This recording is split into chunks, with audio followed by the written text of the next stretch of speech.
Hi everyone, welcome to another episode of Just Momming. I'm your host Ashley Wong, and with me today is Rani Badalu. Did I say that right? Sorry. Okay, so she is a wife and she's a mom to 2 children. Her daughter is 5 and her son is a year old. And what I love about Rani and her Instagram feed is that she shares a lot of real and raw moments.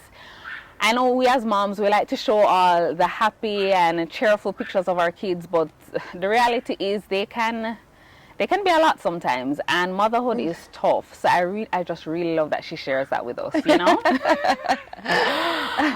In particular, she has been sharing a lot about her journey with sleep training. Again, I can relate 100%. My daughter is 2 years old, still not sleeping through the night. She still sleeps in the bed with me, and she is still nursing, right? I mean, there are so many theories to this whole baby sleeping thing and sleep training. And expectations for when you're before I became a mother, I did not know that kids not sleeping was a thing. Like, nobody spoke about kids not sleeping. Like, I just thought kids slept. Yeah, and how hard it is when you're sleep deprived. It's sleep deprivation is a real torture method. Like, sometimes when it's been several nights of not sleeping, you really just start to cry for no reason because you're just so tired. It's a real thing that we deal with all the time. Yes. I tell people, if your kid sleeps and eats, we're not having the same journey. Yeah, we're not having the same journey because whenever we do get the rare time that we get 4 hours consecutively, I'm a different human. I'm a nice human, and then I go into demon mode. So like that's what it is. Yeah. I will have the off night where Isabel will sleep. Yeah, for a good 6. It's very rare, but when it happens, I feel like a brand new person. Trust me. You can't even sleep the next night. You feel like you took a nap in the day. That's how like rested you feel. Yeah. And I recently made a post sharing about my struggles with this, and the comments. I mean, a lot of people are saying basically you're not alone in this. Sharing what has worked for them, what has not worked for them. We hear about the cry it out method all the time, right? And a friend of mine is saying, you have to be consistent with it. So I've tried it, but to be honest, I have not been consistent. Right. So her experience, she said she did it for 1 week, and her daughter cried for the week, and then after that, it was like magic. So, I mean, I don't know. What has your experience been like with it? You've tried the cry it out method? Oh, for sure, with both of them. So, I am not an expert on sleep training because I have failed miserably with both of them. With Sejal, she started sleeping through the night at consistently at 4.5, and Rishi was born at 4.5. So that's just been my life for the past 5 years.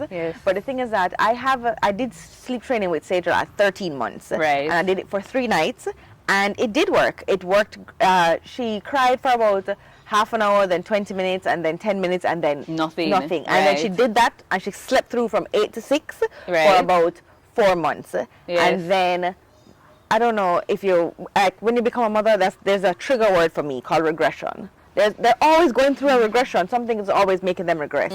So she got sick, and then she regressed. Then a grandparent visited, and then she was in the bed with me, so she regressed. And so something was always happening to cause the regression. And then after a while, I can't bother anymore. And then so like I would just bring her into the bed, and then she would finish sleeping with me. So that's the good thing about Sejal. Once she was in the bed with me, she would begin to sleep through a little bit better. Right.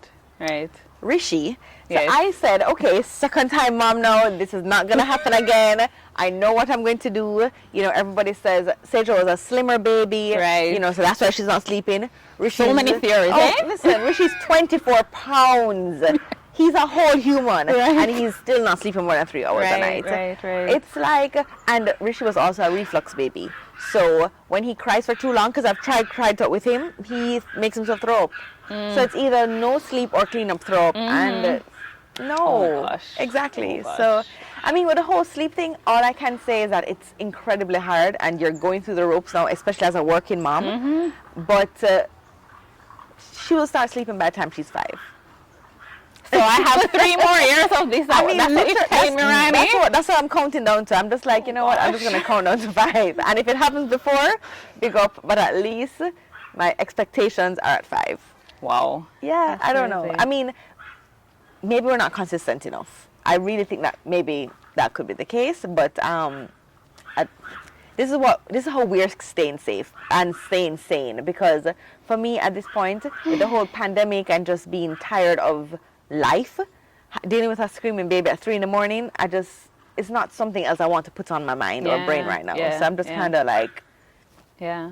And again, as I said, there's so many theories. So what I've done, because as I said, I'm still nursing Isabel. Right. So I make sure that I do not make her fall asleep on the boob. So I'll give her the formula, because I say, okay, you give her a bottle. And that will be it heavier. Right. It fills her up better or whatever.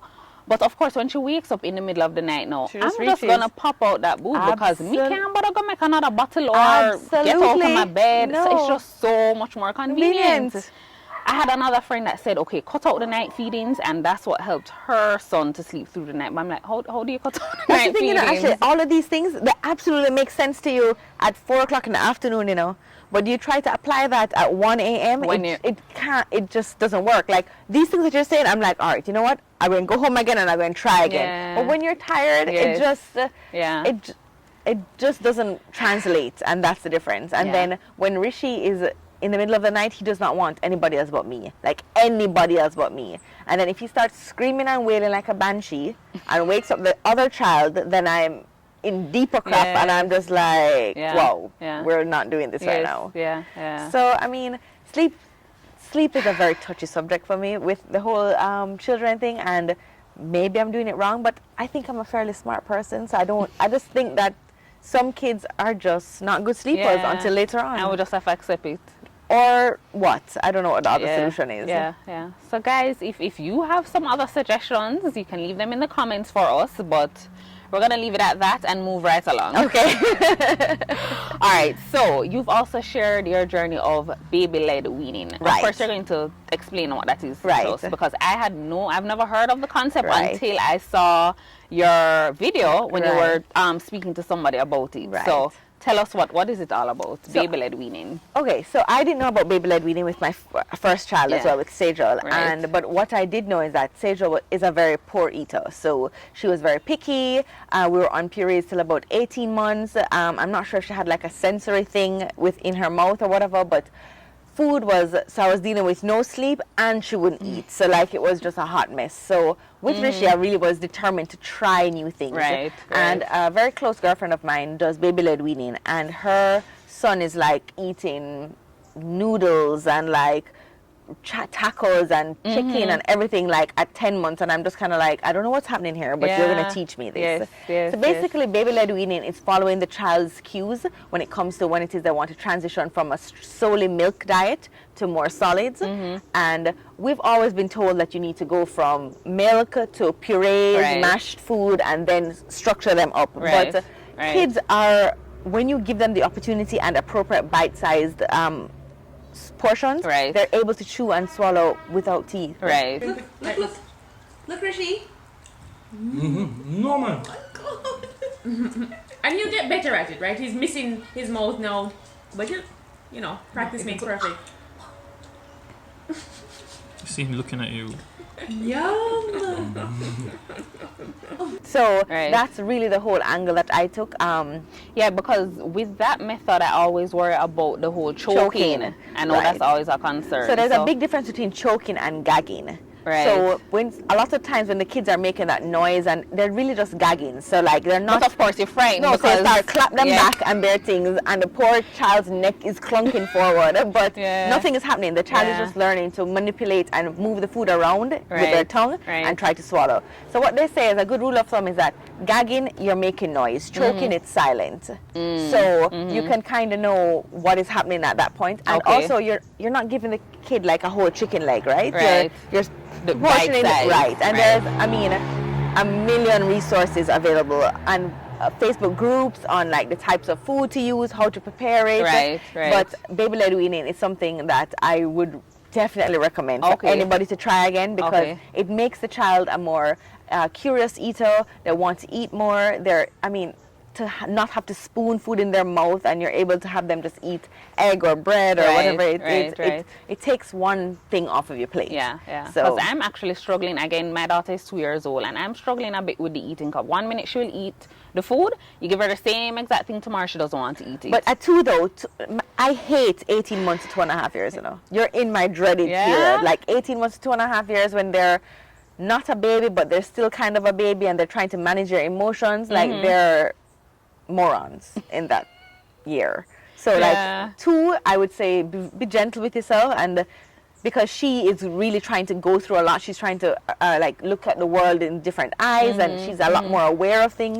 So like it will definitely be a very hard thing for her during that time, but it will get better. My daughter did not eat. Did not eat. So is she better with the eat? Oh my God, absolutely. No. Oh, she curry is. Chicken and rice. Oh, awesome. All day, every day. Awesome. Yeah. Awesome. So she's much better now. So you're happy with how baby-led weaning has been for your son? Absolutely. Okay. I think he eats a lot more vegetables. Sergio does not eat any vegetables. Rishi will eat broccoli, cauliflower, pumpkin. So he will eat a lot more things. He's able to eat eggs, like with the yolk and those kind of things from now. Versus with Sergio, it took us a very long time to get where Rishi is now. So like obviously there's big differences right there.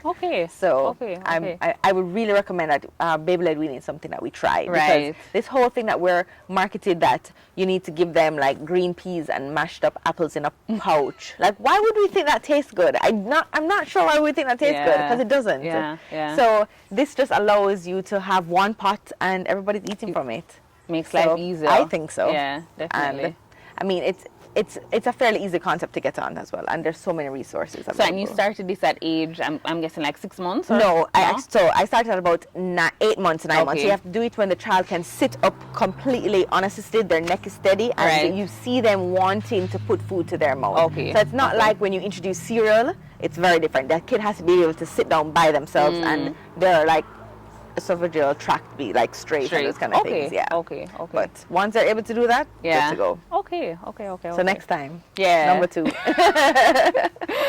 All right, switching gears again, we're going to talk about cloth diapering, because this is something Rani is very big on as well.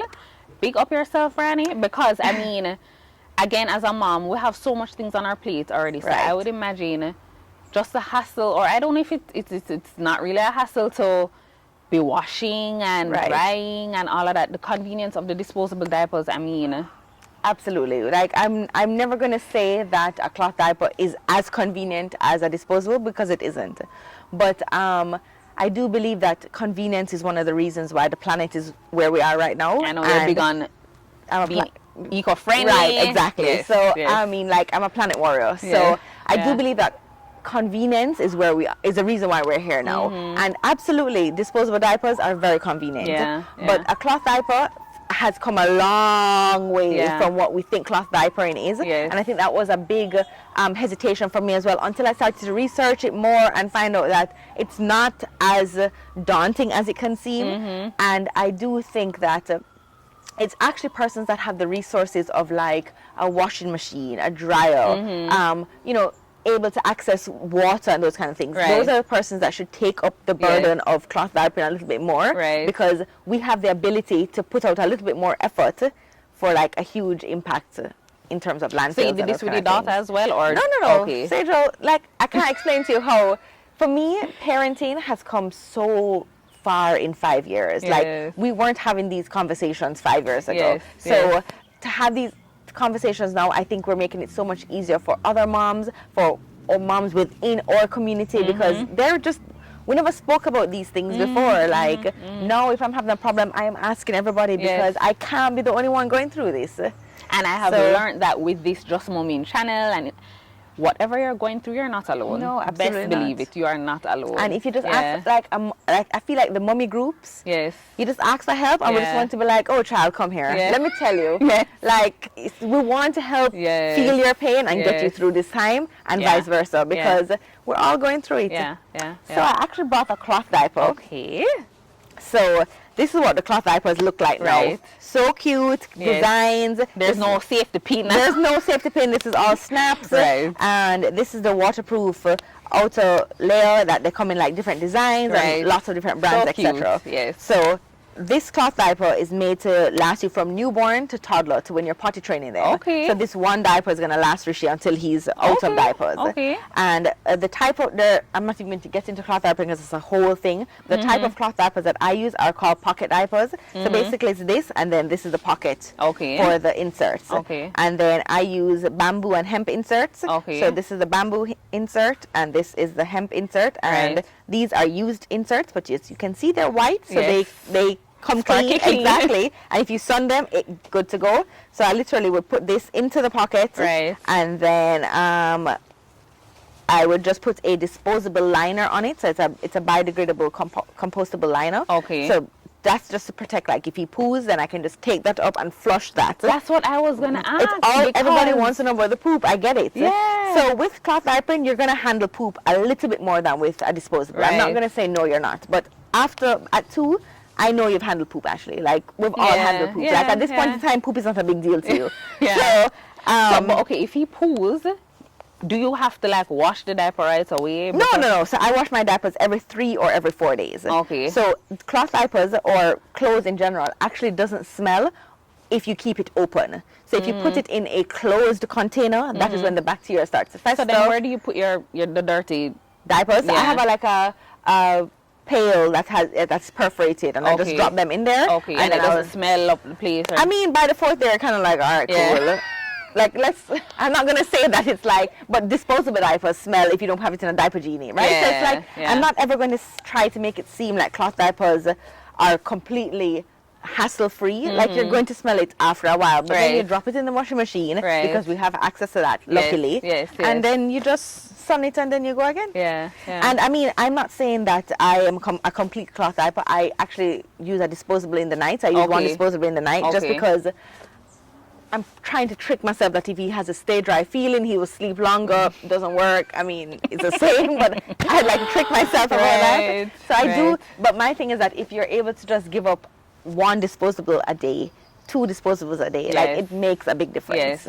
So that's just where I am on that. Yeah. Because I wasn't even planning on talking about this, but of course I'm trying to potty train now because she's 2. Right, absolutely. And a theory that I've heard, because she has regressed with where that is concerned, because at first she would actually tell us when she would poo. Oh, wow. But now she's not telling us anymore, right? So I'm hearing now, okay, if you use a cloth diaper, like a real panty or underwear, right, and then that will help. So I don't know if 100%. So the good thing about cloth diapers for me is that was a big thing for me because I heard that boys are harder to potty train. So this would help him to be more aware of when he's wet. So I'm not there yet, but I'm hoping that's the case. And with cloth diapers, I've actually never had a diaper rash as well. Ever. So that's huge for me. Like Sejal had diaper rash with disposable. So like I've never had diaper rash, which is a really good thing. But with you and potty training, what I would say is that a cool trick I learned was to put her in underwear and then pull the pull up over it. So you're not gonna wet up the floor, but she's gonna feel wet. Makes sense. You're welcome. Because I need to start. I think it's time. So put her in the underwear, but don't even start with nighttime yet, right? Just do the day. And Sejal was pretty much potty trained in like 5 days, and it just literally took me putting her on the toilet every 20 minutes. So I had a timer going every 20 minutes. We were going and sitting on the toilet. Going and sitting on the toilet. And eventually, and when they're just learning to potty train, their bladders, they can't hold it, right? So every 20 minutes, there might be a drop or something coming out. So she would eventually understand that this is what you're going to do. And then they get to hold their bladder a little bit longer and stuff. But underwear, pull up, good to go. Because I just can't understand how come she used to tell me and now she does not say anything. The thing is, I don't even try to start with poop yet. Just get her to consistently pee on the toilet. Once you've gotten that, it will get better and better. So like, just focus on one thing first and then go to the next. And then I think it will come pretty easily. And because you're working, you need to ensure that like her caregiver is consistent with that as well. So like, that is a thing. And if you put her back in pull-ups, she would regress as well because it's comfortable, right? You don't feel wet. And why am I going to get up when I have the YouTube in front of me? So like, I'm not going to do that. You just have to be consistent with that part of it. I'm definitely going to try that for sure. So do you have any advice for some mothers who might be interested or thinking about cloth diapering, like? So cloth diapering is, I do think it's a commitment to, you have to want to do it, and you have to be understanding that it is going to be a little bit more inconvenient, but why you're doing it. So for me, it's definitely a little bit more inconvenient, but it's not to the point where it's like debilitating, right? You're doing an extra load of laundry. Yes. And if you have access to being able to do that, I think we should take that burden upon ourselves to like play our part. With cloth diapering, the initial cost will be higher than using disposable diapers because you have to buy these and then buy the liners and buy those things. So like, but then in the long run, I'm sure it works out. It can work out, but I never ever use costing as the main motivation, just because it may not work out to be cheaper if your child potty trains early, or if you cloth diaper and use a disposable, then you're lessening the rate of return on the cloth diaper, right? So there are several things that will come into play as to why it may not work out. But it definitely will save you some money. And like for me, we were cloth diapering during the pandemic, and we were in Canada, and when everybody was trying to find diapers and stuff, I literally, it never crossed my mind that we never had diapers, because so those kind of things, I'm just like, well, if a world war happens, then you're good.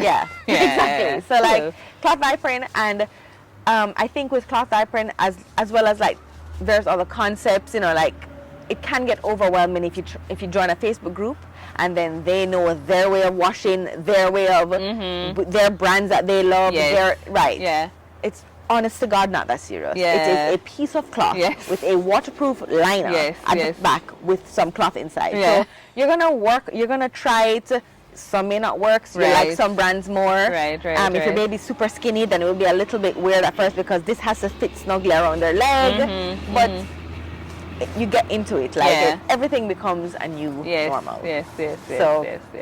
I would say reach out to other cloth diaper mamas, like let them show you some of the brands they should use, types of inserts and those kind of things. And there's actually a cloth diaper brand in Jamaica. I'm gonna tag you in it, and then you can talk to them about it after. But I found the person, and they distribute in Jamaica. Oh, awesome! I wasn't aware of that. I found out about that as well. So cool. I mean, it's getting to be out there. Just like with like thrifting, there's so many thrifters in Jamaica now, and I'm just like, I actually started up an Instagram for that as well, because I had wear something once, and I know I'm not going to wear it again. So I said, let me try sell it.